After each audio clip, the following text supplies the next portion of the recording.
The alarm blared across Space Command headquarters, causing everyone to freeze. For 5 years, no one had heard that particular tone. The long-lost ship alert. Commander Lisa Wilson dropped her coffee mug. It shattered on the floor, but she didn't notice. "Sir," a young officer called out, his voice shaking. "We have an unidentified object entering the solar system. It's moving at impossible speeds." Lisa rushed to the main screen, her heart racing. The object was coming from deep space, following no known path. Its speed made no sense. Nothing human-made could move that fast. "Get me visual," she ordered, her voice steady despite her racing thoughts. When the image appeared on screen, the entire room fell silent. The ship's outline was unmistakable despite some strange modifications. The name painted on its side confirmed what Lisa already knew in her heart. Horizon. 15 years ago, the Horizon had set out on humanity's most ambitious journey, the first crewed mission to Proxima Centauri. Lisa had been meant to be on that ship as second officer, but a last-minute injury had kept her groundside. She had watched as her friends and colleagues, 120 of Earth's best and brightest, disappeared into the darkness of space. After 3 years without contact, Earth had declared them lost. Now somehow the ship was back. "Send out the hail on all frequencies," Lisa ordered. "Get me Captain Miller." Minutes passed with no response. The Horizon continued its approach, slowing as it neared Mars' orbit. Its movement was strange, too smooth, too precise, and the energy readings made no sense at all. "Ma'am," said the communications officer. Still no response to hails. Admiral Thomas entered the command center, his face grim. "Commander Wilson, I need your expertise on this. You knew that ship and crew better than anyone." Lisa nodded. "Sir, that ship is using technology we don't have. The way it's moving, it's not our engines. And those structures along the hull weren't there when it left Earth."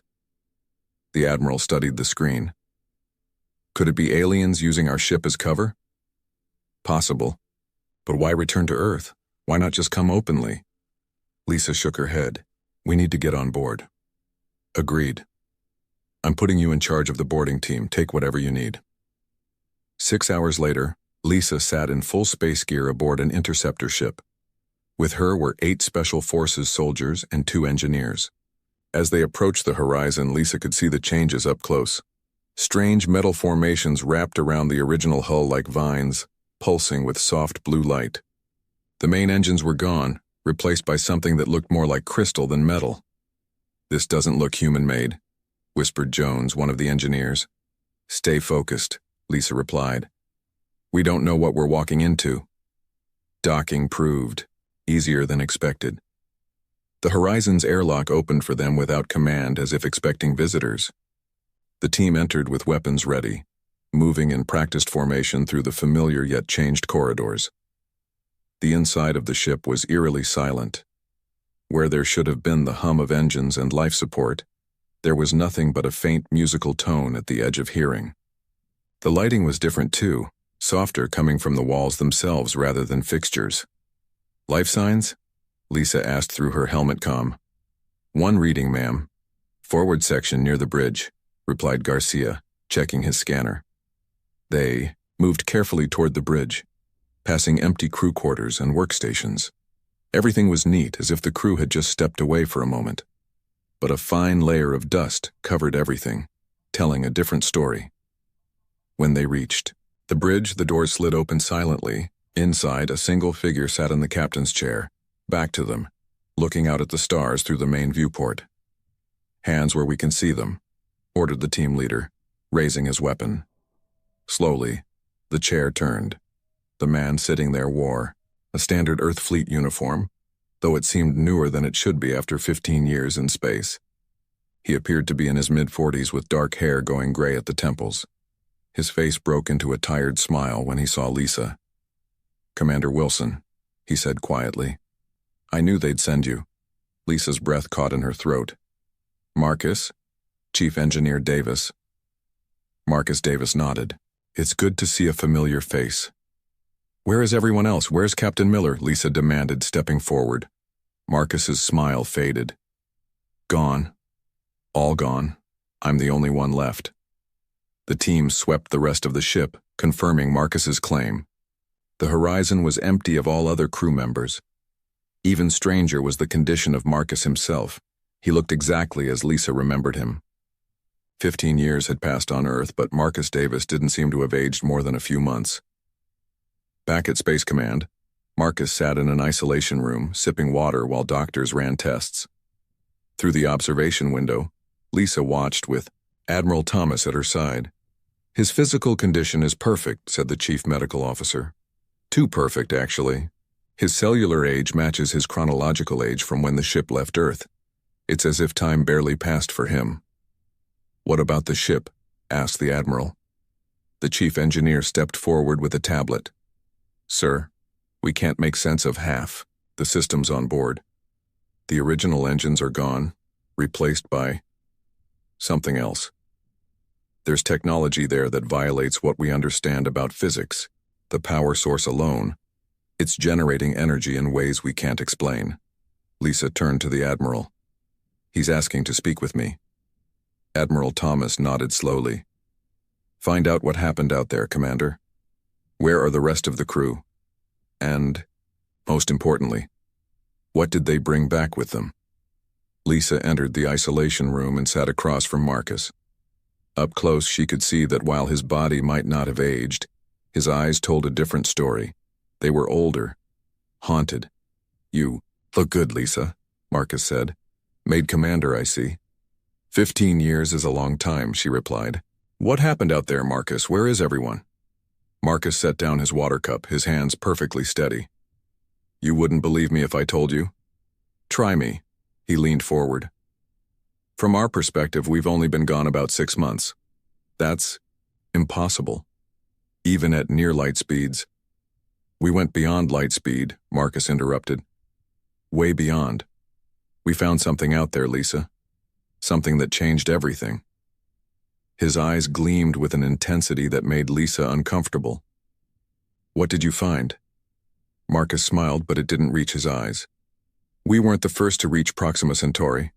Something, was already there. Dying. Their civilization was ending, and they needed someone to carry on their legacy." "Aliens?" Lisa whispered, disbelief and wonder mixing in her voice. Marcus nodded. "They called themselves the Architects. And they gave us everything, Lisa. Everything. The knowledge of 1,000,000 years of science and discovery." "And the rest of the crew?" Marcus's face darkened. "They paid the price for that knowledge. I'm the only one who made it back." He reached across the table suddenly, grabbing Lisa's hand. "But I didn't come back empty-handed. What's on that ship will change humanity forever." Lisa pulled her hand away, unsettled. "You need to rest. We'll talk more tomorrow." As she turned to leave, Marcus called after her. "They're coming, Lisa. The Architects sent us back because they knew. They're coming. And what I brought back is the only thing that can save Earth." Lisa paused at the door. "Who's coming, Marcus?" His smile returned, cryptic and cold. "Tomorrow. I'll tell you everything tomorrow. But you should get your best scientists working on that ship right away. We don't have much time." As the door closed behind her, Lisa couldn't shake the feeling that while the horizon had returned, the Marcus Davis she had known was still lost somewhere among the stars. Morning came, but Lisa had barely slept. The return of the horizon and Marcus's cryptic warning kept her mind racing all night. When she arrived at the secure facility where both Marcus and the ship were being held, she found a flurry of activity. "Commander," a young scientist called out as Lisa walked through the main lab. "You need to see this." He led her to a workstation where a small device from the horizon sat inside a clear box. It was about the size of a tennis ball, metallic with strange symbols etched into its surface. As Lisa watched, it floated in midair, spinning slowly. "It's been doing that for hours," the scientist explained. "No power source we can detect, no magnets, it just ignores gravity." "Any idea what it does?" Lisa asked. "None. We've found dozens of objects like this all over the ship, some kind of technology we've never seen before." Admiral Thomas walked in. looking like he hadn't slept either. "Commander Wilson, our guest is awake and asking for you." Lisa nodded. "What do the medical tests show?" "Nothing unusual except his age. Physically, he's exactly as he was when the Horizon left Earth, right down to a filling he got 2 weeks before launch. His DNA matches our records. It's definitely Marcus Davis." "But?" Lisa sensed the Admiral was holding something back. "But his brain scans show unusual activity. Patterns our doctors have never seen before. They want to run more tests, but he's refusing until he talks to you." Lisa found Marcus sitting on the edge of his bed in the medical wing, looking out the window at the Horizon, which was visible in the distance inside a massive hangar. "Beautiful morning," Marcus said without turning around. "I forgot how blue Earth's sky is." "You promised to tell me everything," Lisa said, sitting in the chair opposite him. Marcus turned to face her. "Yes, but first, has anyone tried to activate the ship's main computer?" "No. Protocol for unknown tech." "Good," Marcus interrupted. "Don't. Not until I can supervise." He took a deep breath. "Now where should I start?" "The beginning," Lisa said firmly. "What happened after you left Earth?" Marcus's eyes grew distant. "We followed the mission plan for the first year. Everything was normal. Captain Miller ran a tight ship. We did our research, collected our data." He smiled briefly. "You remember how Tom used to sing those old songs during the night shift?" Lisa nodded, remembering her former captain's love of 20th century music. "The problem started when we were about 14 months out," Marcus continued. "Our sensors picked up something strange near Proxima Centauri, energy readings unlike anything we'd seen before. The captain decided to investigate." "Standard procedure," Lisa agreed. "What we found wasn't standard." Marcus's voice dropped lower. "There was a ship there, Lisa. Massive, damaged, not human-made." Despite having suspected as much, Lisa felt her heart race. "First contact." "Yes and no." Marcus stood and paced the small room. The ship was enormous, maybe 20 times the size of the Horizon, but it was dying, systems failing. The beings inside, the architects they called themselves, were the last of their kind.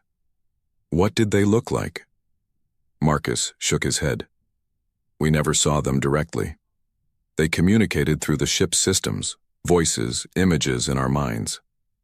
They'd been watching Earth for centuries, they said, studying us from afar.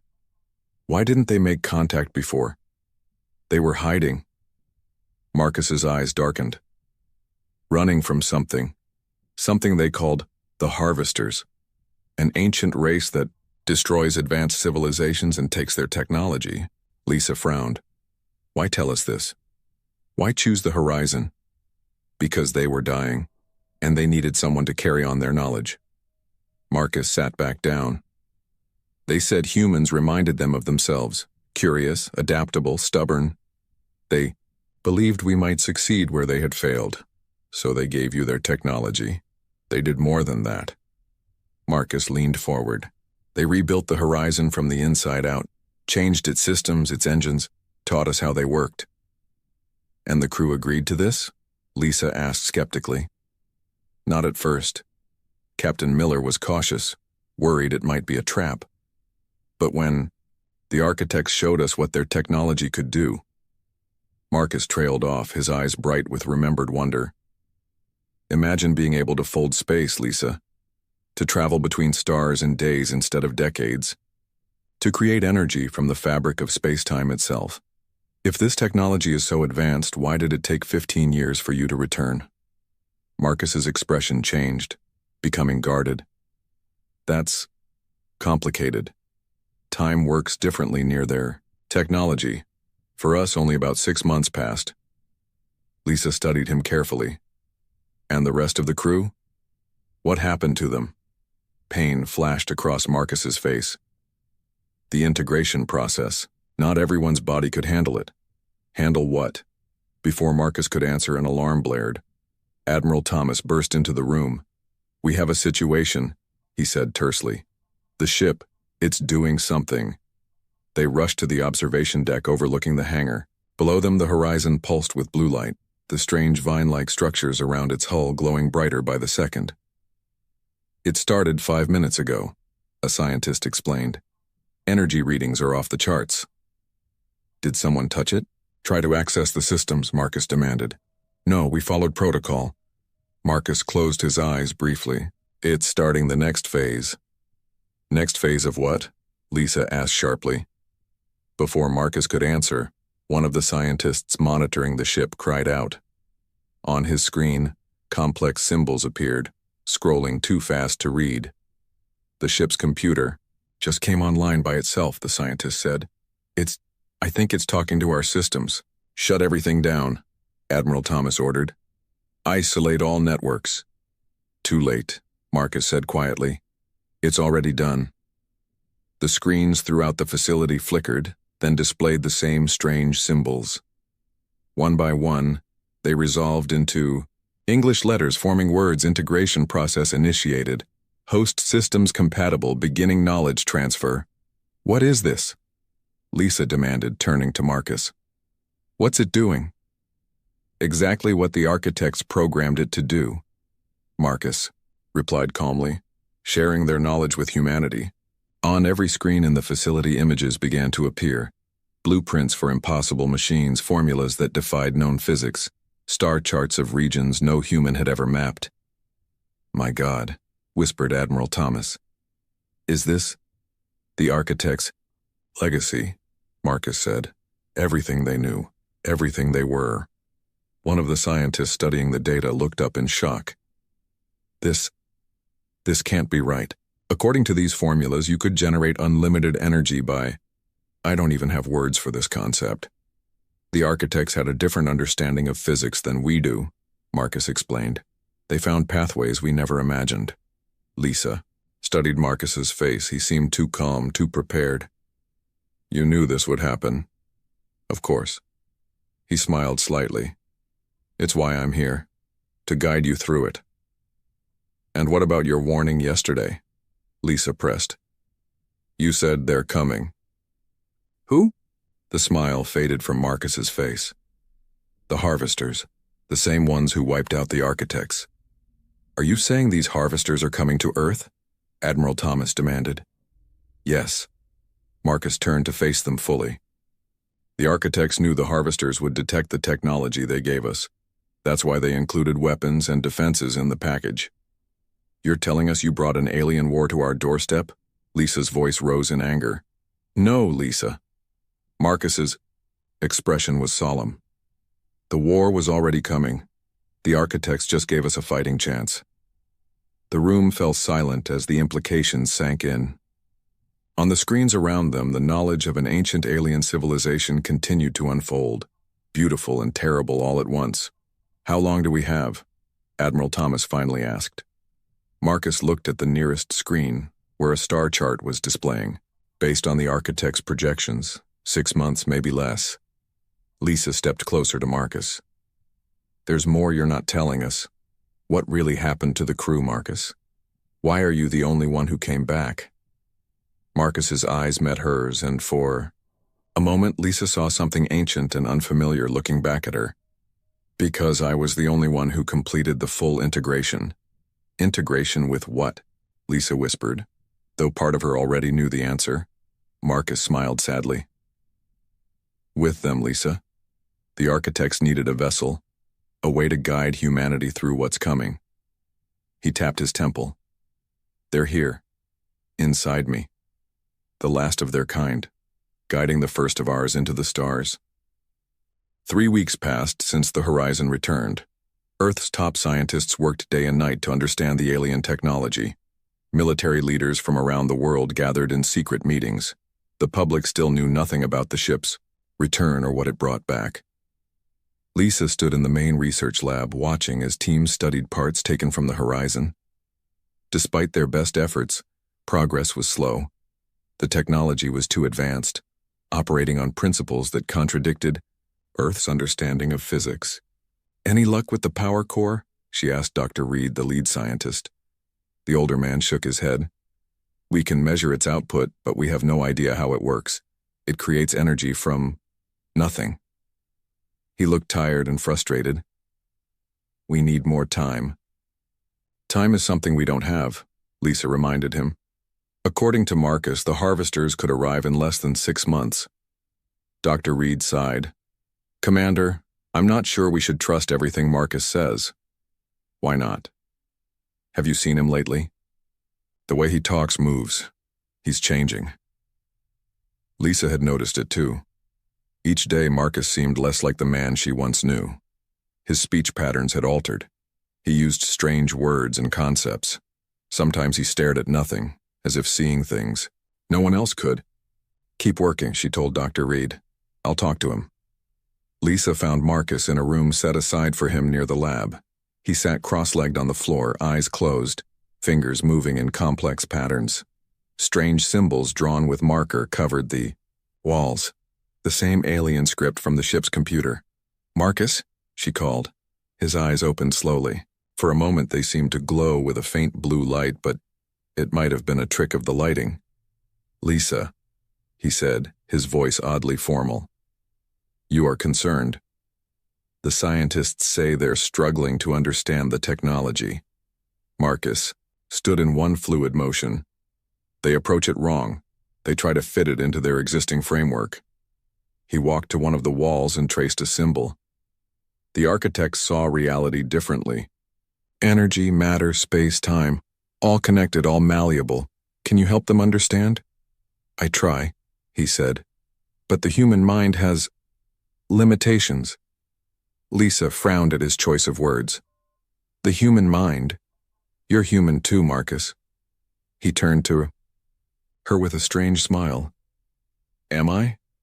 Still? Before Lisa could respond, her communication device beeped. Commander Wilson, we need you in Lab 7 immediately. On my way, she replied, giving Marcus one last concerned look before leaving. Lab 7 was in chaos when Lisa arrived. A researcher lay on the floor having what looked like a seizure. Medical staff worked frantically around him. What happened? Lisa demanded. Dr. Patel, second in command of the research team, looked shaken. He was working with one of the components from the navigation system. Suddenly he started screaming about voices and lights. She pointed to a small device on the workbench. That thing lit up right before he collapsed. The device was pyramid-shaped, covered in the now familiar alien script. It pulsed with a soft blue glow. Has this happened before? Lisa asked. 3 similar incidents in the past week, Dr. Patel admitted. Headaches, hallucinations.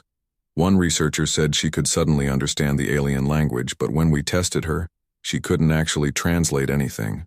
Lisa felt a chill run down her spine. Why wasn't I informed? Admiral Thomas said not to bother you with minor issues. The medical team wheeled the unconscious researcher out of the lab. Lisa picked up the device carefully. Quarantine anything that causes these reactions, she ordered. And I want to see medical reports on everyone working with this technology. That evening, Lisa reviewed the medical files in her office. 28 researchers had reported symptoms: headaches, strange dreams, visual disturbances. All had direct contact with the alien technology. Her door opened and Admiral Thomas entered. You wanted to see me? Why didn't you tell me about the medical incidents? Lisa demanded. The Admiral sat heavily in the chair across from her desk. Because we can't afford to slow down, not with what we're facing. People are getting hurt, and billions could die if we're not ready when the harvesters arrive. He rubbed his eyes. What's our progress? Minimal, Lisa admitted. The technology is just too advanced. What about Marcus? Is he helping? In his way. But he's changing. Sometimes I don't think we're talking to Marcus anymore. The Admiral nodded slowly. I've noticed. The question is, can we trust what's left of him? Or whatever he's becoming? Before Lisa could answer, an alarm sounded. The security channel on her computer activated automatically. A guard appeared, on screen looking panicked. Commander Wilson, Marcus Davis has breached the secure storage area. He's taken components from the ship. Lisa and a security team raced to Marcus's quarters. Inside, they found the room transformed. The walls were now completely covered in alien script. In the center of the floor, Marcus had assembled a strange device from parts stolen from storage. It hummed with energy, projecting a holographic star map into the air. Marcus stood before it, eyes closed, hands moving through the projection as if conducting an invisible orchestra. He didn't acknowledge their entry. "Marcus," Lisa called out. "What are you doing?" His eyes opened, that same blue glow unmistakable now. "Preparing. Time grows short. You stole restricted materials. You've been acting without authorization." "Authorization?" Marcus laughed, a sound unlike anything Lisa had heard from him before. "You still don't understand. What's coming cannot be stopped by your weapons, your ships." Lisa signaled the security team to stand by. "Then help us understand." Marcus gestured at the star map. A section expanded, showing a distant part of the galaxy. "The harvesters move here, consuming all advanced civilizations in their path. They've done this for millions of years." "Why? What do they want?" "Evolution. They absorb technology, knowledge, biology. They believe it is their destiny to become the ultimate life form." His fingers traced a path through the stars. "They detected the energy signature when the architects changed the horizon. They know we have the technology." A cold realization dawned on Lisa. "You led them here. The architects used us as bait."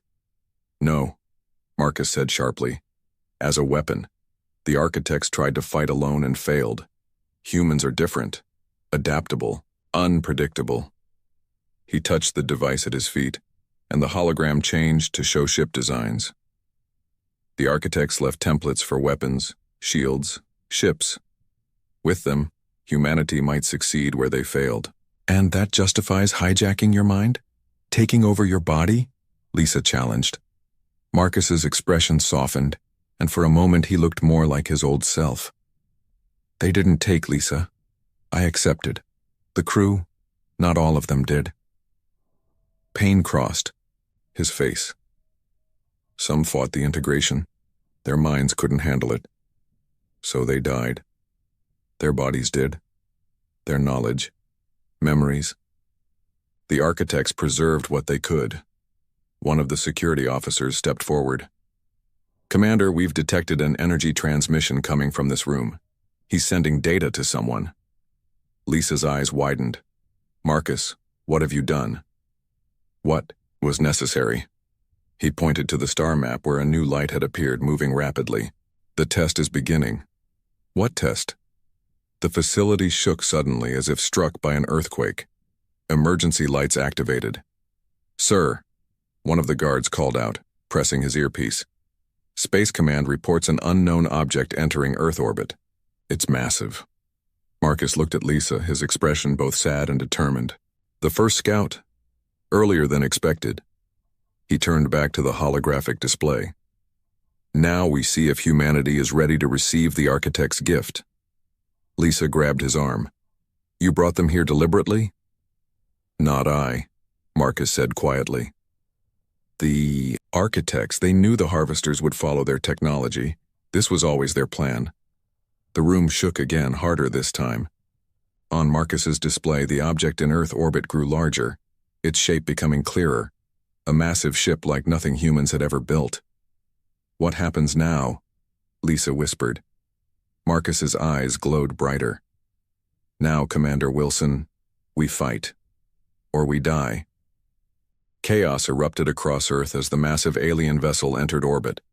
Despite government attempts to keep it secret, videos of the strange ship appeared online within minutes. People panicked in major cities. Military forces worldwide went on high alert. Inside the facility, Lisa and her team gathered in the command center. On the main screen, they watched the alien ship. It was enormous, at least 2 miles long, with a design unlike anything in human experience. It looked like a massive tangle of metallic tentacles wrapped around a central core that pulsed with reddish light. "All attempts at communication have failed," reported the communications officer.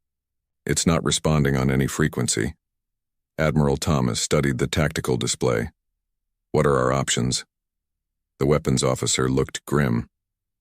We've moved 3 missile platforms into range, but our most powerful weapons would be like throwing rocks at a battleship.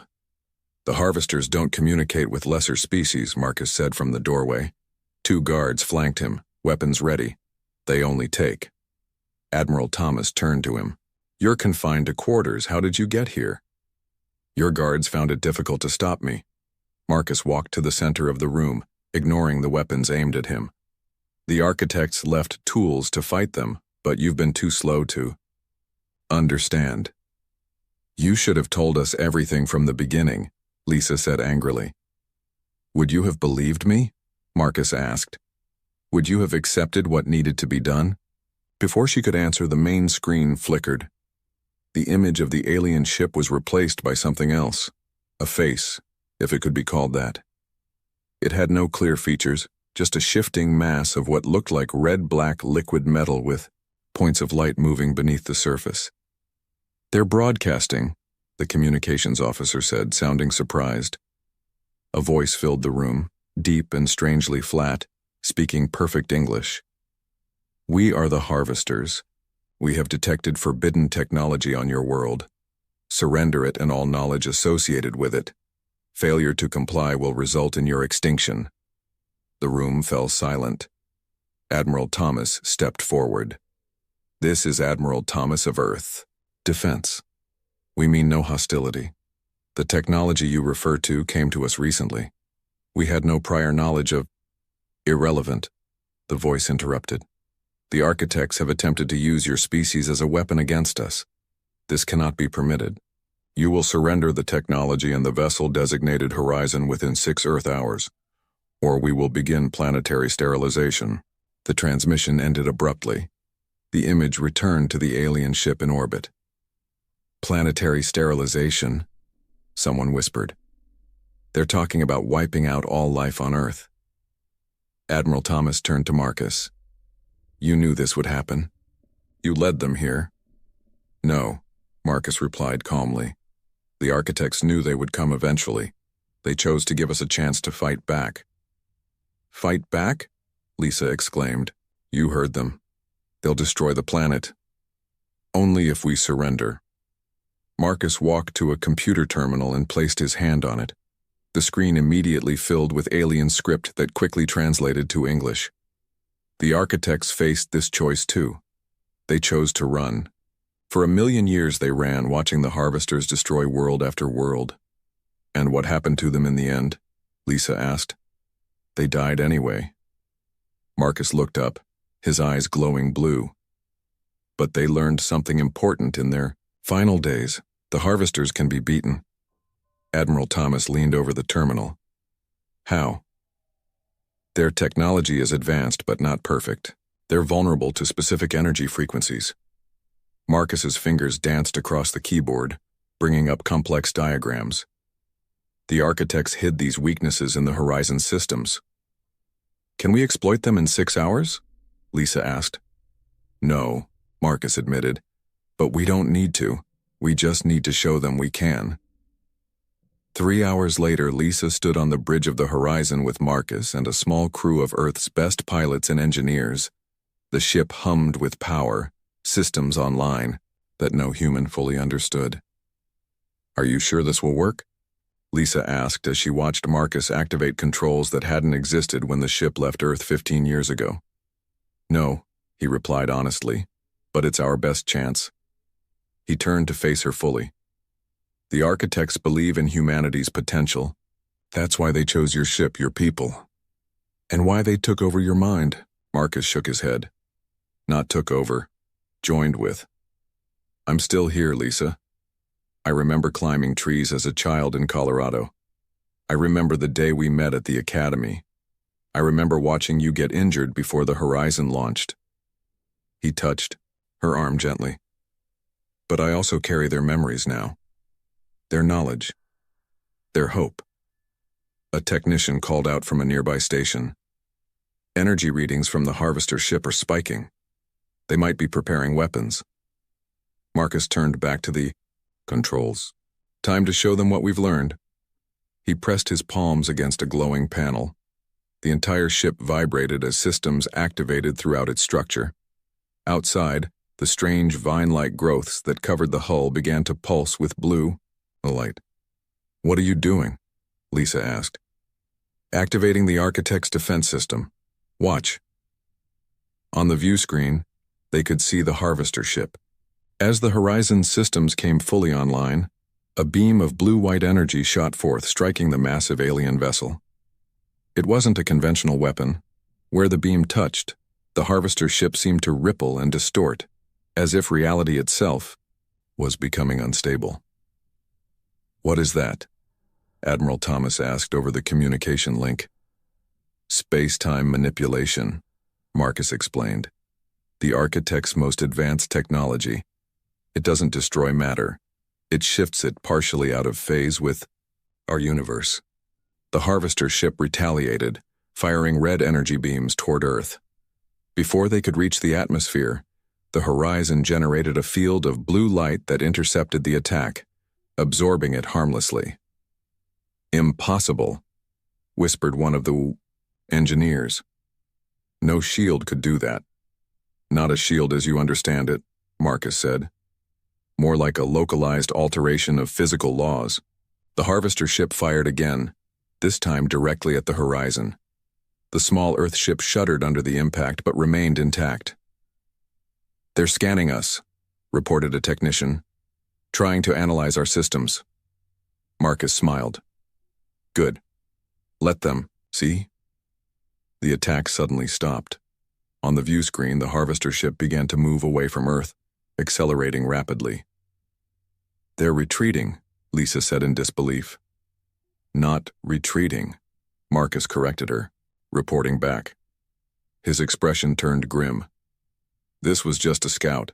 Now they know we have the Architect's technology. They'll return with a larger force." "How much time do we have?" Admiral Thomas asked. "Months, perhaps. No more."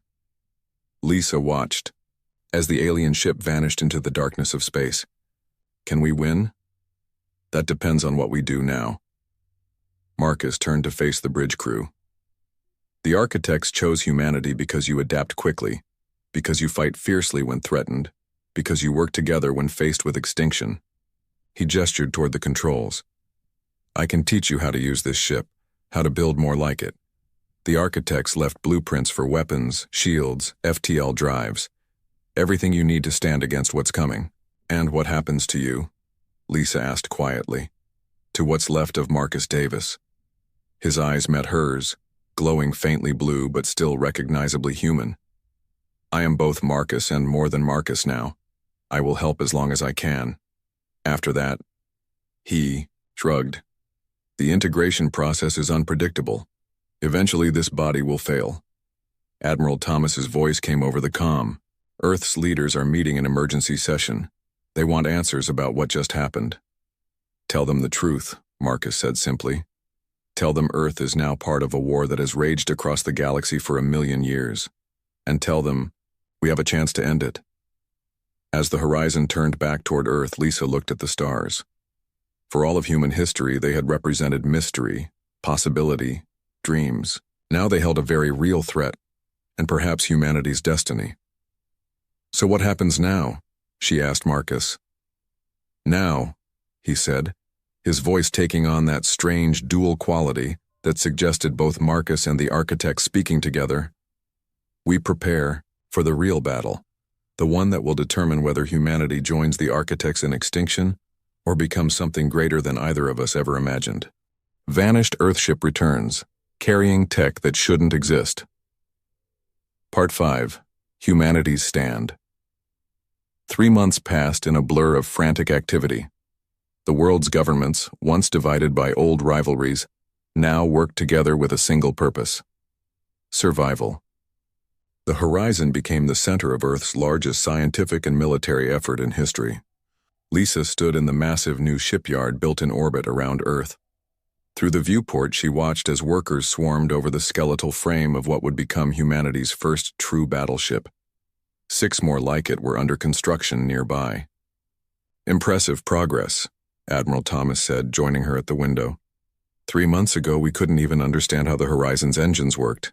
Now we're building warships with the same technology." Marcus has been a good teacher, Lisa replied. The architects have been good teachers, the Admiral corrected her.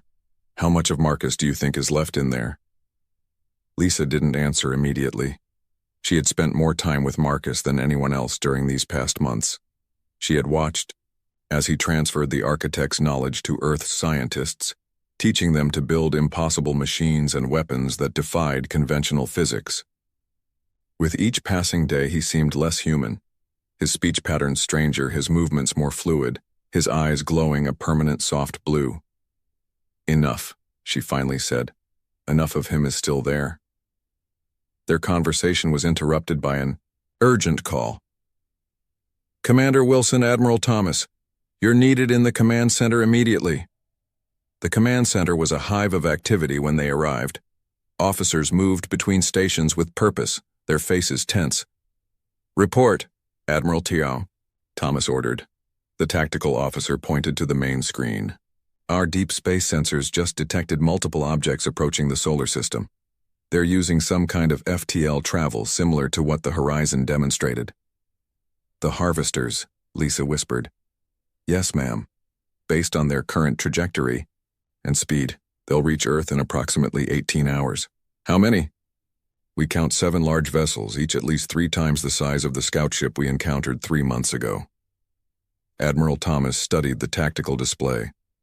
Are our new ships ready? The Defiance can launch now. The others need at least 2 more weeks. Launch the Defiance immediately and get me Marcus. Marcus was in the research lab when they found him. He stood perfectly still in the center of the room, surrounded by floating holographic displays showing ship schematics and weapon designs. His eyes were closed but opened as they approached. They're here, he said simply. It wasn't a question. 7 ships, Lisa confirmed. Much larger than the Scout. Marcus nodded. As expected. The harvesters never commit their full force. Initially, they test, learn, then strike. 1 ship is ready, Admiral Thomas said. The Defiance. Will it be enough? No, Marcus replied bluntly. Not alone. Then what do we do? Marcus walked to a console and activated it with a touch. A new design appeared. Not a ship, but some kind of network linking Earth's existing defense satellites. The architects left more than ship designs, he explained. They left this. What is it? Lisa asked. A planetary defense system. It will link your existing satellites and weapons platforms, enhancing them with the architect's technology. Admiral Thomas studied the design. Can we build this in 18 hours? We must, Marcus replied. I'll need your best engineers and direct access to Earth's satellite control systems. The Admiral hesitated, then nodded. Do it. 16 hours later, Lisa stood on the bridge of the Defiance as it moved into position between Earth and the approaching harvester fleet. The ship was a marvel of human and alien engineering, sleek and powerful, with weapons and defenses beyond anything humanity had ever built. But against 7 harvester ships, Lisa knew their chances were slim. Marcus sat at the main control panel, his fingers dancing across interfaces designed specifically for him. Part of the ship's systems could only be activated by someone who had undergone the architect's integration process. The defense network is online, he reported. All satellites are linked and upgraded. Earth is as protected as we can make it. The tactical officer called out, Harvester fleet dropping out of FTL in 3, 2, 1. On the view screen, space rippled and distorted. 7 massive ships appeared, each dwarfing the Defiance. They were similar to the scout ship, masses of metallic tentacles around glowing red cores, but even more nightmarish in their design. They're broadcasting, the communications officer announced. The same flat, emotionless voice they had heard 3 months ago filled the bridge. Humans, you have been found worthy of ascension. Your use of the architect's technology proves your potential. Surrender yourselves to us. Become part of the harvesters. Your knowledge and abilities will add to our perfection. Admiral Thomas, watching, from Earth Command responded, We decline your offer. We choose to remain as we are. Unfortunate. Your extinction will proceed. The Harvester ships moved forward in perfect formation. The largest ship at the center fired a massive red beam toward Earth. "Activate the defense network," Lisa ordered. Marcus pressed his palms against the control panel. Around Earth, hundreds of satellites simultaneously activated, projecting a blue energy field that intercepted the Harvester beam. The attack dispersed harmlessly, but the effort visibly strained the defense system. "The network won't hold against sustained attack," Marcus warned. "We need to take the fight to them." Lisa nodded to the tactical officer. "All weapons ready. Target the lead ship." The Defiance surged forward, weapons firing. Beams of blue-white energy struck the lead Harvester ship, causing its structure to distort and ripple. Small sections of its tentacles began to dissolve into nothingness. "It's working!" someone shouted. Then the remaining Harvester ships responded. Multiple energy beams converged on the Defiance. The ship's shields held initially, but alarms began to sound throughout the bridge. "Shield integrity at 60%, reported the engineering officer. 50, 40. Marcus suddenly stood. "There's another way." He turned to Lisa. "The architects left one final gift, a weapon of last resort." "Why didn't you mention this before?" Lisa demanded. "Because it requires a sacrifice." His eyes met hers, fully human for the first time in months. "My sacrifice." Before she could respond, the ship rocked violently as a Harvester beam penetrated the shields. "Hull breach on Deck 3, someone called out. "Shields failing." Marcus placed his hand on Lisa's shoulder. "The architects chose humanity because you fight for each other, because you sacrifice for each other. Now it's my turn." "Marcus, wait." But he was already moving toward a sealed section of the bridge. A chamber that had been built to his specifications, its purpose never explained. He stepped inside and placed his hands on two glowing panels.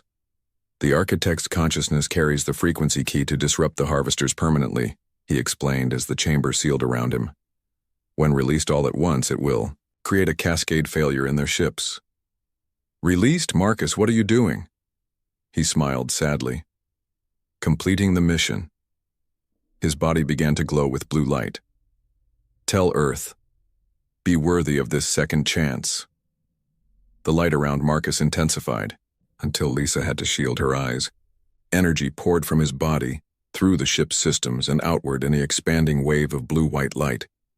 When the light faded and Lisa could see again, Marcus was gone. Only a faint shimmer of blue particles remained where he had stood.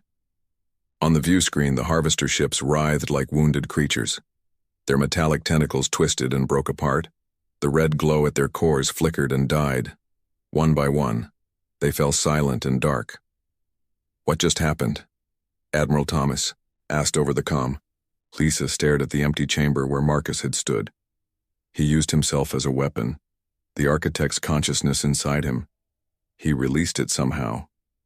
The tactical officer looked up from his console in amazement. "The Harvester ships are completely disabled. No power, no life signs. They're dead." A silence fell over the bridge as the implications sank in. Humanity had won its first interstellar battle, but at a cost. 1 month later, Lisa stood in a new facility built around the original Horizon. The ship had been transformed into a monument and research center. Scientists from around the world now worked together to study and develop the architect's technology. Admiral Thomas joined her, looking at the ship. "The first of our new fleet launches next week. 10 ships with 20 more under construction." "And the Harvester technology?" "Being studied carefully. Their ships contained star maps showing hundreds of worlds they've conquered. We may not be the only survivors out there." Lisa nodded. "Marcus, or the architects, believed we could be more than they were, that we could succeed where they failed. Do you think we will?" Lisa looked up at the Horizon, the ship that had vanished and returned carrying technology that shouldn't have existed, and a man who became something more than human to save his species. "Yes," she said firmly. "But not by becoming like the Harvesters, taking what isn't ours. Not even by becoming like the architects, hiding and running until we can fight no more. She turned to face the Admiral. We'll do it the human way. We'll explore. We'll learn. We'll make allies instead of subjects. And when we find others out there who face the same threat we did, we'll stand with them. Through the facility's large windows, Earth shone blue and beautiful against the blackness of Spasu. The alarm woke Captain Tom Reed from a deep sleep. He jumped out of bed and reached for his uniform. The bright red emergency lights bathed his small cabin in an eerie glow. "Captain, to the bridge," the voice on the speaker said. Unusual object detected. Tom had spent 20 years exploring the deepest parts of Earth's oceans. At 45, his hair was turning gray at the temples, but his eyes still held the sharp focus of a man who commanded respect. The year was 2150, and humanity had finally mastered the art of living under the crushing pressures of the deep sea. Tom walked quickly through the curved hallways of the Mariner, the most advanced research submarine ever built. The ship could dive deeper than any vessel before it, able to withstand pressures that would crush older submarines like empty soda cans. "Report," Tom said, as he stepped onto the bridge. His second-in-command, Jack Wilson, pointed to the main screen. "Sir, we picked up something strange about 20 minutes ago. It fell from the sky and sank right into Challenger Deep." Tom frowned. Challenger Deep was the deepest known point in Earth's oceans, nearly 7 miles below the surface. Few things could survive hitting the water at high speed, then sinking to such depths. "Show me the readings," Tom said. The screen changed to show data charts and sonar images. A large object, about the size of a small ship, was sitting at the bottom of the ocean trench. "It's giving off heat and some kind of energy we can't identify," Jack said. "And sir, it moved slightly after it landed." Tom's eyes widened. "You think it's a craft? Something with people inside?" "Or something else," Jack said quietly. Tom took a deep breath. "Call headquarters. Tell them we're going to check it out." 4 hours later, the Mariner had reached Challenger Deep.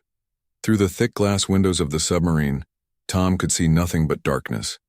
The powerful lights of the ship cut through the black water, showing the rocky ocean floor. "There it is," said Linda Green, the ship's chief scientist. She pointed ahead where the lights revealed a strange shape that didn't belong in this ancient, untouched place. The object was smooth and oval, with no sharp edges. It had a metallic surface that reflected the submarine's lights in strange patterns. It looked nothing like any human craft. "Is it a spaceship?" Jack whispered, saying out loud what everyone was thinking. Tom gripped the railing tightly. "Let's find out. Move in closer, but carefully." As the Mariner approached, everyone on the bridge held their breath. Humanity had wondered for centuries if they were alone in the universe.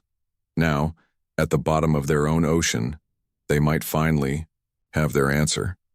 Suddenly, a beam of blue light shot out from the object, scanning the submarine from end to end. "Hold position," Tom ordered, his heart racing. "No aggressive moves." The light disappeared. Then a section of the smooth surface slid open, revealing a dark opening. "They're inviting us in," Linda said, her voice shaking with excitement. "Or it's a trap," Jack warned. Tom thought for a moment. "We'll send the remote probe first." The small underwater drone was deployed from the Mariner's bay. Tom controlled it himself, guiding it slowly toward the opening in the alien craft. The probe's cameras showed the inside of the vessel, which was filled with water. "They live underwater, like us?" Jack asked in surprise. "Maybe not like us," Linda said. "Maybe they flooded it after they crashed." The probe moved deeper into the craft, its lights revealing strange technology and symbols on the walls. Then, in a central chamber, the cameras showed movement. 3 tall figures floated in the water. They had slender bodies with 4 long arms, and skin that seemed to shimmer with a blue-green light. Their faces had large dark eyes that reflected the probe's lights. "First contact," Tom whispered. "Send the standard greeting package through the probe." The probe projected images and simple mathematical sequences designed to establish basic communication. The aliens watched, Then one of them swam forward and touched the probe with a long, webbed hand. Suddenly, all the computers on the Mariner lit up with new data. "They're sending us information," Linda said, typing rapidly. It's a translation matrix. They're trying to talk to us." Within minutes, crude text appeared on the main screen. "We are Void Collective. Ship damaged. Need help." Tom stared at the message in amazement. Then he typed back, "We are humans. From Earth. We will help." More text appeared. "Impressed. You. Survive deep pressure. Most species cannot." Tom exchanged looks with his crew. The aliens seemed surprised that humans could build technology that worked at these depths. "Request meet in person," the aliens messaged. Tom thought carefully before responding. "Safe for us to enter your ship?" "Yes, environment compatible." Tom made his decision. "Jack, Linda, suit up, we're going in." 20 minutes later, Tom and his two officers approached the alien craft in their pressure suits. These suits were a marvel of human engineering, allowing people to move freely even under the crushing pressure of the deep ocean. As they entered the opening of the alien vessel, Tom felt a mixture of fear and wonder. The inside was lit with a soft blue light that came from the walls themselves. The three aliens waited for them, floating in the water. One alien moved forward, raising its hands in what seemed like a greeting. Through a speaker in their suits, the humans heard the aliens' translated words. "Welcome. We thank you for assistance." Tom nodded. "We're glad to help. What happened to your ship?" "Navigation error. Not prepared for Waterworld with such pressure. Systems damaged." "Where do you come from?" Linda asked. The alien gestured upward. "Stars. Many systems away. We explore, seek resources, find new worlds." Tom noticed how the aliens kept looking at their pressure suits with great interest. "Your technology impressive," the alien said. "To live under such pressure. Our people never mastered this." "The deep ocean was our final frontier on Earth," Tom explained. "It took us centuries to develop this technology." The alien made a strange movement that might have been a nod. "We would learn more. About your oceans. About your world." As Tom looked at the three strange beings, he felt a chill that had nothing to do with the cold water around them. The way the aliens studied their equipment seemed too intense, too focused. "Of course," Tom said carefully. "And we would like to learn about you. This is a historic moment for our people." "Yes," the alien agreed. "Historic moment for both our peoples." As they continued talking, Tom couldn't shake the feeling that these visitors were hiding something important. The alien seemed far too interested in Earth's oceans and humanity's deep-sea technology. What Tom didn't know yet was that this small scout ship was just the beginning. The real test for humanity would come when the main fleet of the Void Collective arrived. And by then, it might be too late. They thought Earth's oceans were unconquerable, until the terrible war begins with the Starship Part 2, Rising Tide. 6 months had passed since the discovery of the alien ship in Challenger Deep. The world had changed forever. Humans were not alone in the universe, and everyone knew it now. Tom Reed stood at the window of the World Ocean Council building in New York, looking out at the harbor. Ships moved across the water, and beyond them he could see the massive form of a Void Collective vessel hovering above the ocean. "Captain Reed," a voice called from behind him. "The meeting is about to start." Tom turned to see Kate Miller walking toward him. She was a brilliant scientist who specialized in ocean technology. Her red hair was pulled back in a neat ponytail, and her green eyes were sharp with intelligence. Over the past months, she had become one of Tom's closest friends and allies. "It's Admiral now, remember?" Tom said with a small smile. After the first contact mission, Tom had been promoted to help manage relations with the aliens.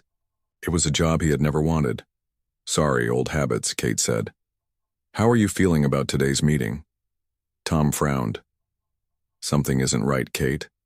These aliens are too interested in our oceans. They keep asking for access to our deep water bases." Kate nodded. "I've noticed the same thing. Did you see the latest technology exchange proposal? They want detailed plans for our pressure-resistant materials. They walked together into the large meeting room. Around a circular table sat representatives from Earth's major governments along with 3 members of the Void Collective. The aliens looked strange in the special water-filled suits they wore to move around in Earth's atmosphere. The lead alien, who called himself Blue Speaker, turned his large eyes toward Tom and Kate as they entered. "Admiral Reed," Blue Speaker said through his translation device, "we are pleased you could join us." Tom nodded politely but said nothing as he took his seat. The head of the World Ocean Council, Director James Brown, began the meeting. "Today we will discuss the next phase of technology exchange," Director Brown said. "The Void Collective has offered to share their faster-than-light drive system in exchange for access to our underwater farming methods and pressure-resistant materials." Several government officials nodded eagerly. The promise of faster-than-light travel had made many humans blindly willing to give the aliens whatever they wanted. Tom leaned forward. "Before we proceed, I'd like to ask Blue Speaker a question." The room fell silent. The alien's eyes blinked slowly. A gesture Tom had learned meant curiosity. "Why does a spacefaring race have such interest in ocean technology?" Tom asked directly. "You navigate the vacuum of space, yet you seem fascinated by how we handle water pressure." Blue Speaker's 4 arms moved in a pattern that the humans had come to recognize as discomfort. "We seek to learn from all species we encounter," Blue Speaker answered smoothly. "Your adaptation to high-pressure environments is unique." Tom wasn't satisfied with the answer, but Director Brown quickly moved the meeting forward. As the discussions continued, Tom whispered to Kate, "I need to show you something. Meet me at the Harbor Research Lab tonight." Later that evening, Tom and Kate stood in a secure room at the underwater research facility beneath New York Harbor. Tom locked the door and activated a device that would block any listening technology. "What I'm about to show you isn't official yet," Tom said. He pressed a button on a computer and images appeared on the large screen. Kate gasped. The screen showed a Void Collective ship hovering over the Pacific Ocean. A long tube extended from the ship into the water. "This was taken by one of our surveillance satellites 3 days ago," Tom explained. "They're taking water samples from different oceans, a lot of samples. They told us they were just observing weather patterns," Kate said, her face pale. "There's more." Tom showed her another image.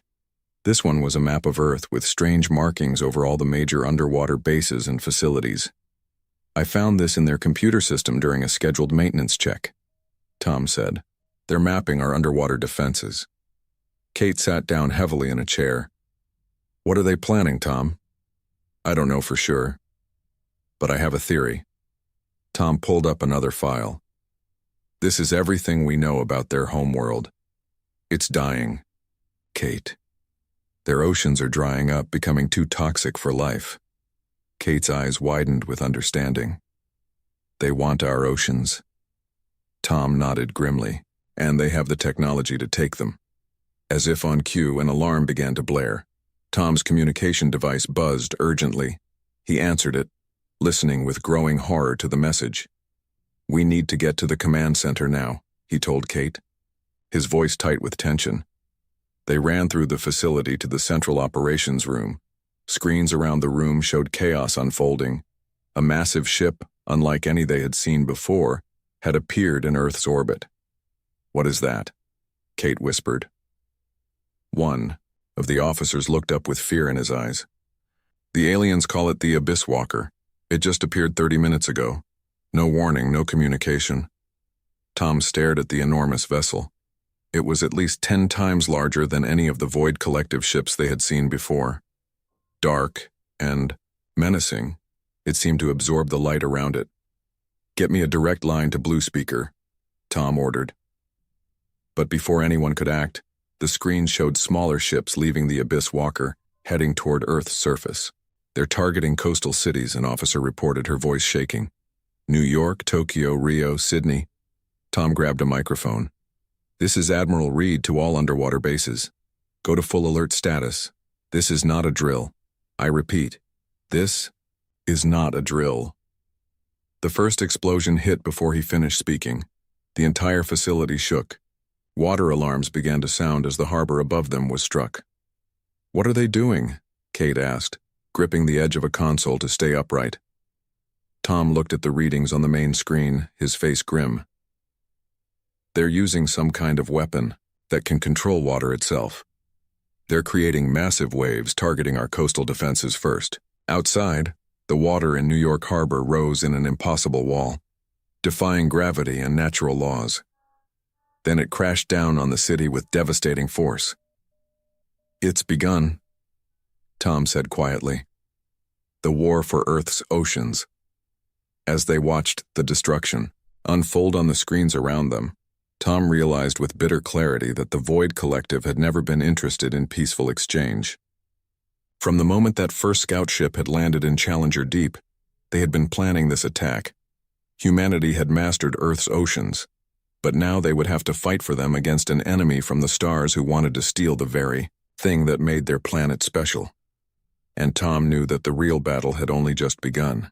3 weeks after the Abyss Walkers' arrival, Earth was losing the war badly. The Void Collective's space weapons had destroyed most of humanity's satellites and space defenses within days. Major coastal cities lay in ruins, hit by weapons that turned the oceans against their builders. Deep underwater in what used to be a research facility off the coast of Hawaii, Admiral Tom Reed looked at the grim faces around the meeting table.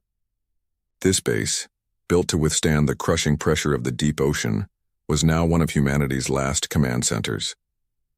"Report on the extraction ships," Tom said, his voice tired but determined.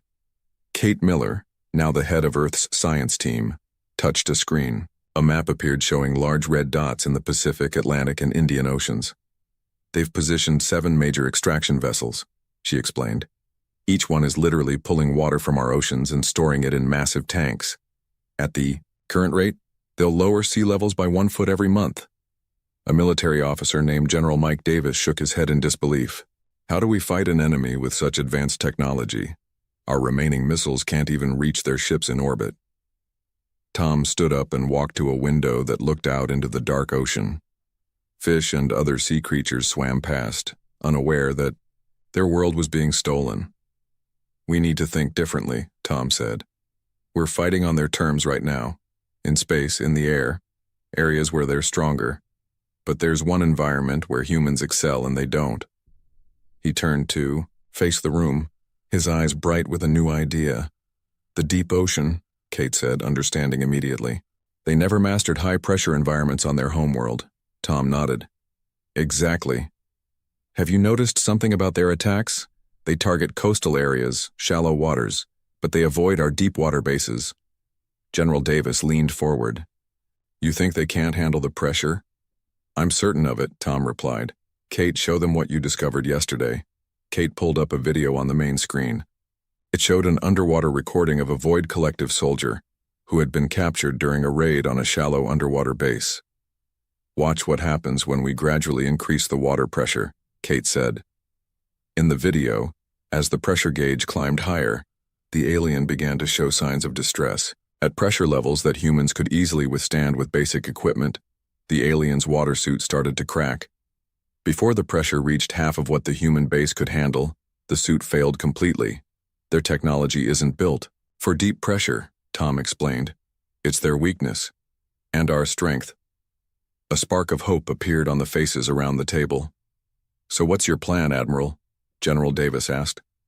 "We convert our deep-sea research vessels and submarines into warships," Tom said. "The Mariner will lead the fleet. We'll add weapons using parts salvaged from downed alien craft, and we'll attack them where they're vulnerable, from below." Over the next 2 weeks, Tom's plan took shape. The Mariner, once a peaceful research vessel, was transformed. Engineers added weapons made from modified alien technology. Divers recovered parts from crashed alien fighters, and Kate's team worked day and night to understand and repurpose the enemy's own weapons. Most importantly, they discovered that the aliens themselves couldn't survive in high-pressure environments.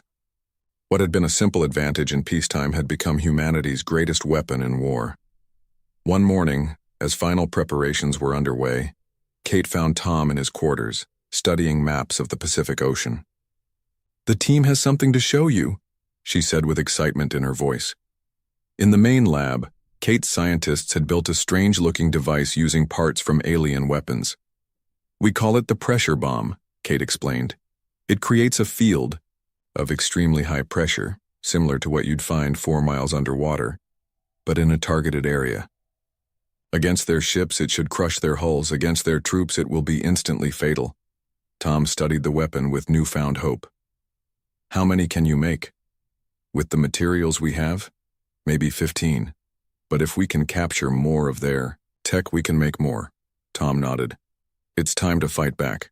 3 days later, the newly dubbed Deep Fleet was ready. 5 converted research submarines and 3 military submarines were equipped with the new pressure weapons and modified to operate for extended periods without resurfacing. The Mariner led the fleet into the Pacific Ocean, where one of the largest alien extraction ships was pulling thousands of gallons of water from the sea every minute. All vessels maintain radio silence, Tom ordered from the Mariner's bridge. Remember, we attack from below where their sensors are weakest.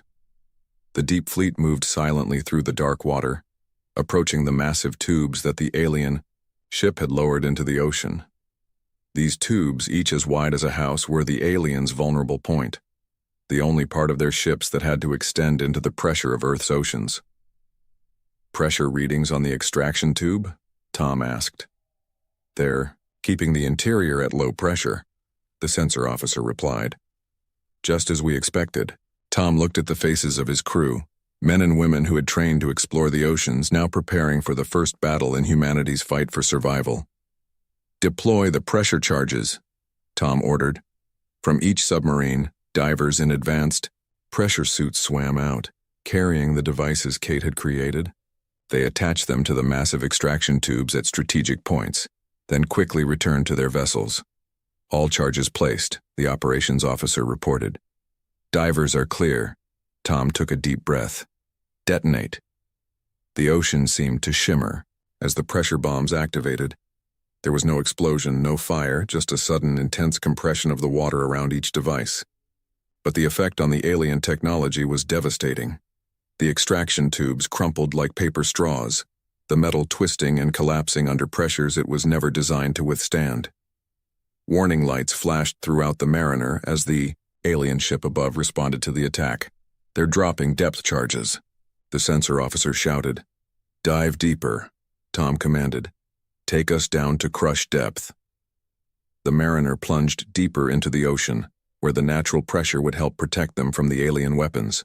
The other submarines followed, disappearing into the darkness of the deep sea. Above them, the alien extraction ship was in chaos. Without its collection tubes, it couldn't complete its mission, and its weapons couldn't reach the human vessels in the crushing depths where they now hid. For the first time since the war began, humans had won a battle against the Void Collective. When the Mariner finally returned to the underwater base 3 days later, the crew was greeted with cheers. News of their success had spread, giving hope to resistance groups around the world. This is just the beginning, Tom told his crew as they docked. We've proven they can be fought. We've proven they can be beaten. Kate met him at the airlock, her face glowing with excitement. We intercepted their communications after the attack. They're scared, Tom. They never expected us to fight back from the deep. Tom nodded, feeling a glimmer of hope for the first time in weeks. They thought Earth's oceans were just a resource to be taken. They didn't understand that we've spent centuries mastering the most hostile environment on our planet. And now? Kate asked. Now we show them what happens when they try to take the oceans from the people who conquered them, Tom said with determination. The real war has just begun. 2 months had passed since the first successful attack against the Void Collective's extraction ship. The war had changed.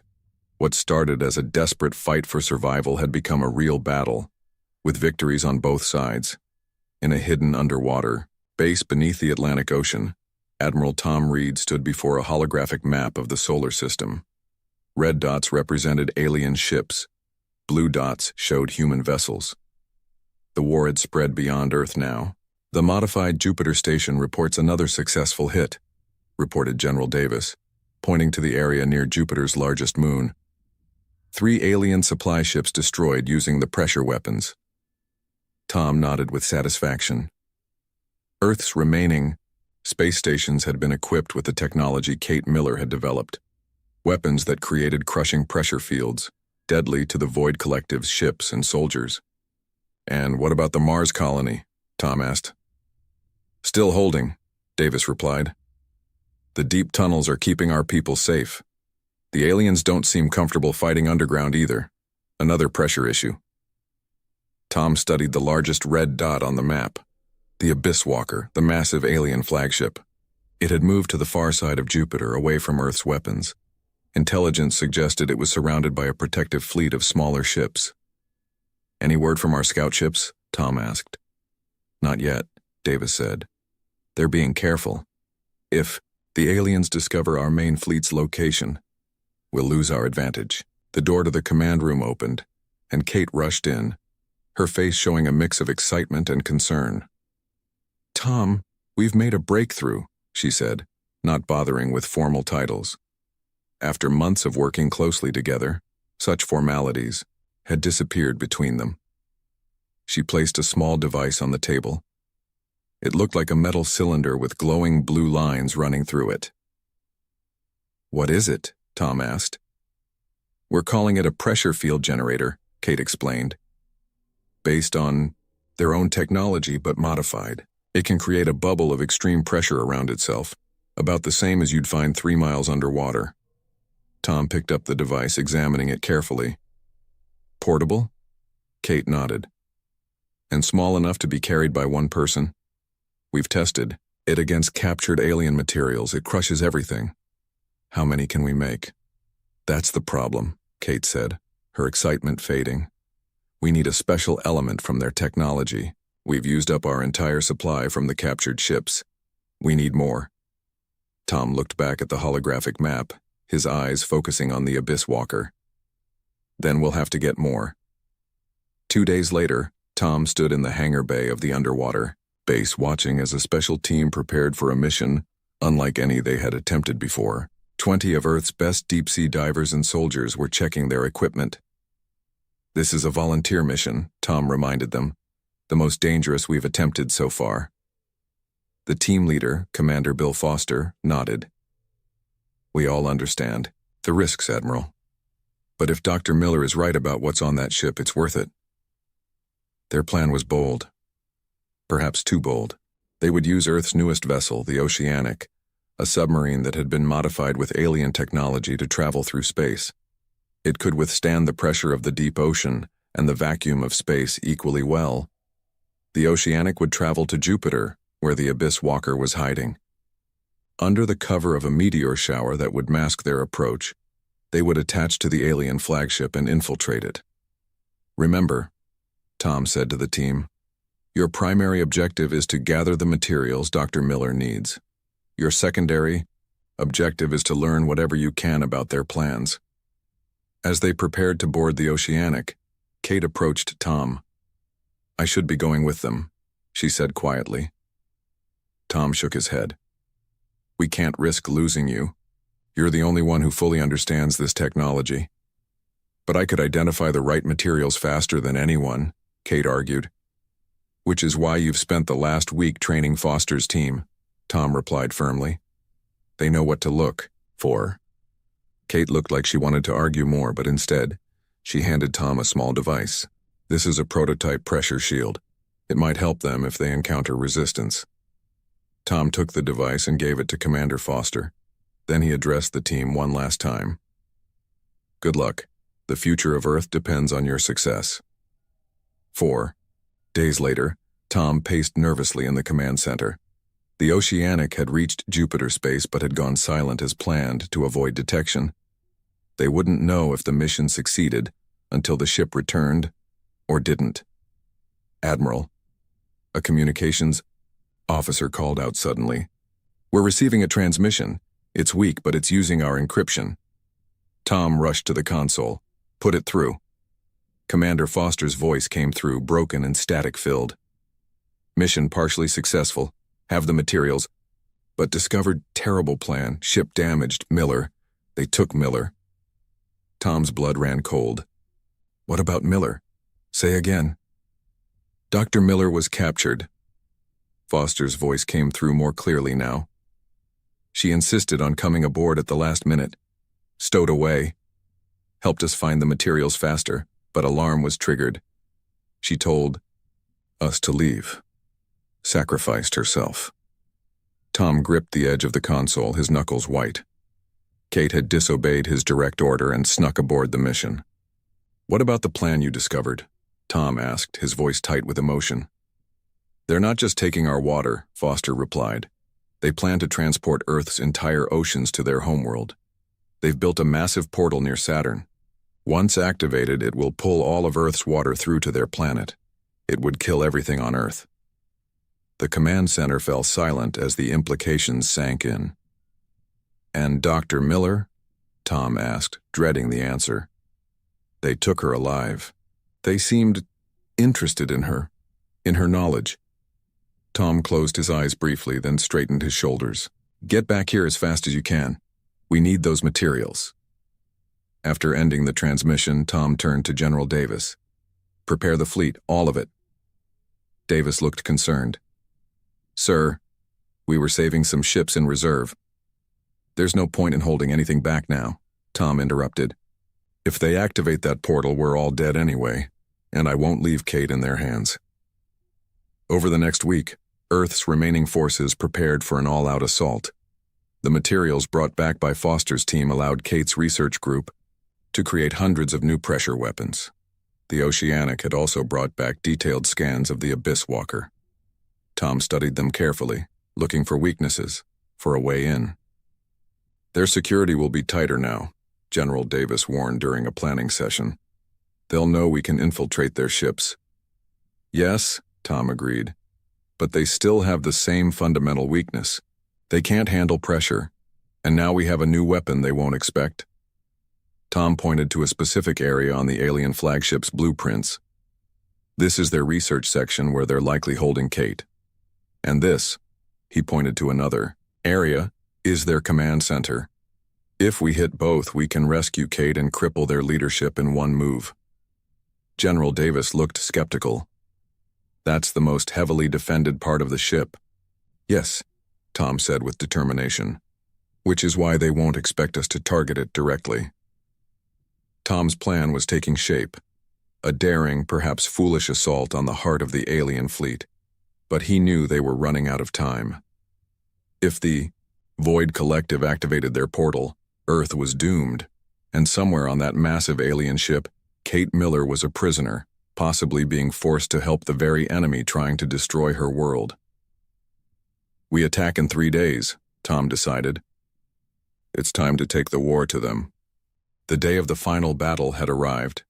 Every remaining ship Earth could muster was gathered near the dark side of the moon, hidden from the alien fleet's sensors. Admiral Tom Reed stood on the bridge of the Mariner, which had been completely rebuilt with a mix of human and alien technology. It could now travel through space while still maintaining its ability to create crushing underwater pressure inside its hull. "All ships report ready, Admiral," General Davis said, standing next to Tom. "The Deep Fleet awaits your command." Tom looked at the screen showing the massive enemy armada. The Void Collective had brought their entire fleet to Earth, preparing for their final assault. The huge portal device near Saturn was almost complete. Intelligence suggested they would activate it within 24 hours, dooming Earth by stealing its oceans. "And the rescue team?" Tom asked. "Commander Foster's squad is ready. The stealth ship will break off during the main attack."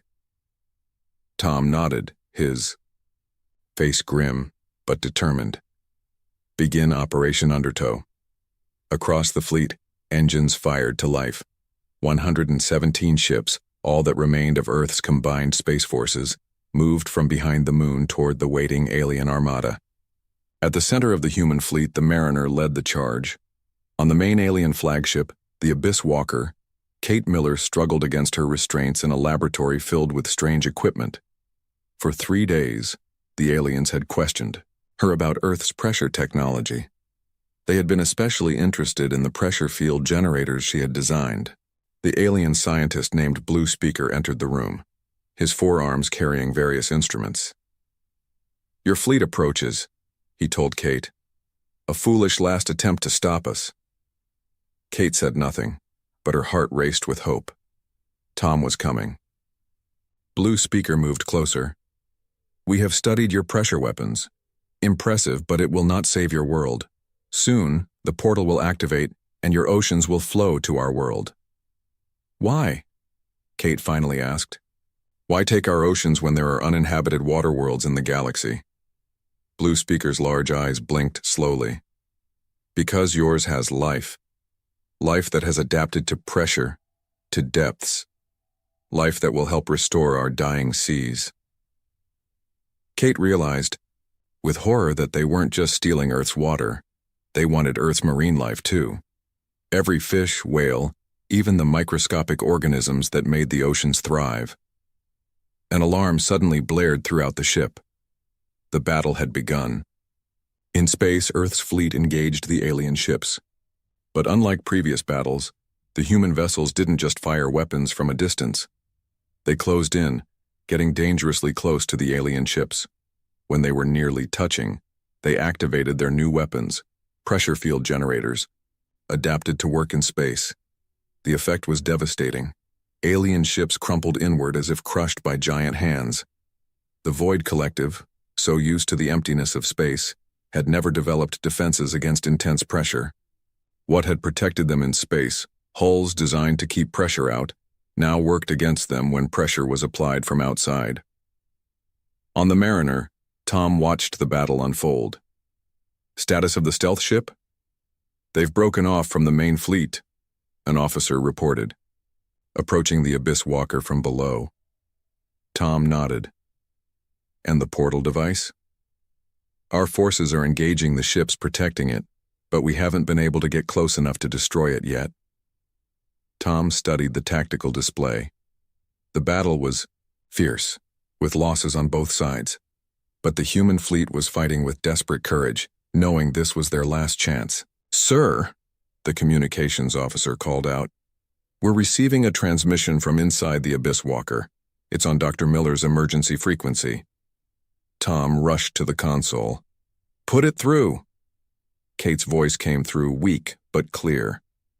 "Tom, can you hear me?" "Kate, are you all right? We have a team coming for you." "Listen carefully," Kate said urgently. "I've learned how their portal works. It needs a massive power source to activate. They're using the Abyss Walker itself to power it.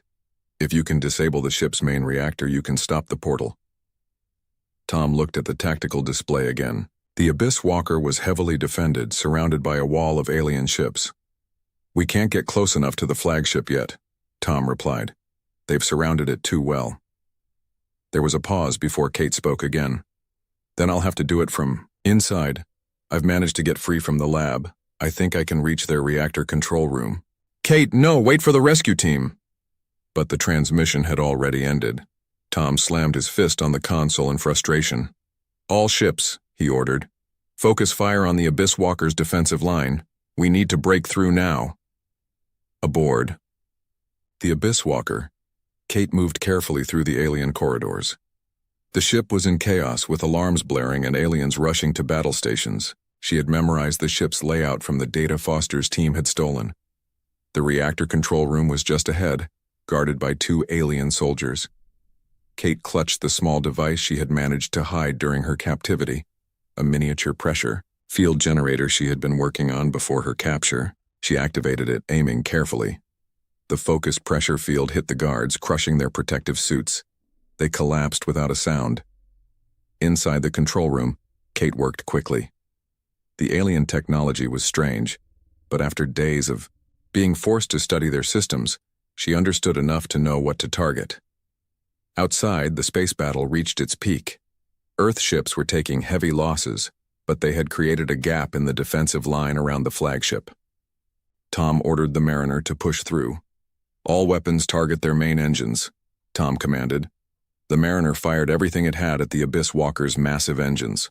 Other Earth ships followed, concentrating their fire on the same point. Inside the flagship, Kate finished her sabotage of the reactor controls. Warning lights flashed across the alien consoles. She had diverted the power flow, creating a feedback loop that would overload the reactor. But before she could escape, the door to the control room opened. Blue Speaker stood there, his eyes narrowed with anger. "You would doom your people," he said. "Without our help, your oceans will eventually die too. All worlds face the same fate as ours." "No," Kate replied firmly. "We will find our own solutions. Solutions that don't involve stealing from others." Blue Speaker moved toward her, but at that moment, the ship shuddered violently as the mariners' weapons hit their target. The alien was thrown against a wall. The rescue team, led by Commander Foster, burst into the room, their pressure suits allowing them to move easily through the ship. "Dr. Miller, we need to go now!" Foster shouted. Kate nodded and ran to join them. "The reactor's going to overload. We have less than 10 minutes. They raced through the corridors toward their escape ship, fighting alien soldiers along the way with their pressure weapons. On the Mariner's bridge, Tom watched anxiously as the minutes ticked by. "Any word from the rescue team?" he asked. "Nothing yet, sir," the communications officer replied. Suddenly, the officer's console lit up. "Sir, incoming transmission from Commander Foster's ship." "We have her, Admiral." Foster's voice came through. "Dr. Miller is safe. We're clear of the Abyss Walker." A cheer erupted across the bridge. Tom felt a weight lift from his shoulders. "Get back to the fleet immediately," he ordered. "I think we're about to see—" Before he could finish, the Abyss Walker's reactor exploded. The massive ship broke, apart, sending shockwaves through space. The portal device near Saturn, suddenly cut off from its power source, went dark. The alien fleet, seeing their flagship destroyed and their plans ruined, began to retreat. Some ships tried to continue, fighting, but without central leadership, their attacks were uncoordinated. 3 hours later, the last alien ship jumped away from Earth's solar system. The war was over. In the Mariner's medical bay, Tom found Kate being treated for minor injuries. "You disobeyed a direct order by sneaking aboard that mission," Tom said sternly. Then his face softened into a smile. "And you saved Earth by doing it." Kate smiled back, tired but proud. "They never understood us, Tom. They thought they could take our oceans because they saw water as just a resource. They never understood that we learned to work with the oceans, to adapt to them." Tom nodded. "They thought Earth's oceans were unconquerable until they met the people who had conquered them." 1 month later, Earth began to rebuild. The technology, salvaged from the alien ships, gave humanity new tools, new possibilities. Most importantly, they had gained knowledge of the wider galaxy. On a beach near what was once New York City, Tom and Kate stood watching the waves. The city behind them was still in ruins, but already, construction crews were at work rebuilding. "What do you think they'll do now?" Kate asked. "The Void Collective. Find another way to survive, hopefully," Tom replied, "without stealing from others." Kate looked up at the stars beginning to appear in the evening sky. "And what about us? What will humanity do now?" Tom smiled. "What we've always done. Explore, adapt. The oceans taught us how to survive in the harshest environments on Earth. Now we'll take those lessons to the stars." As the sun set over the Atlantic Ocean, Earth's defenders looked to the future, a future they had fought for and won, by turning what seemed like their greatest challenge into their greatest strength. The stars awaited, and humanity was ready to dive into the deep unknown.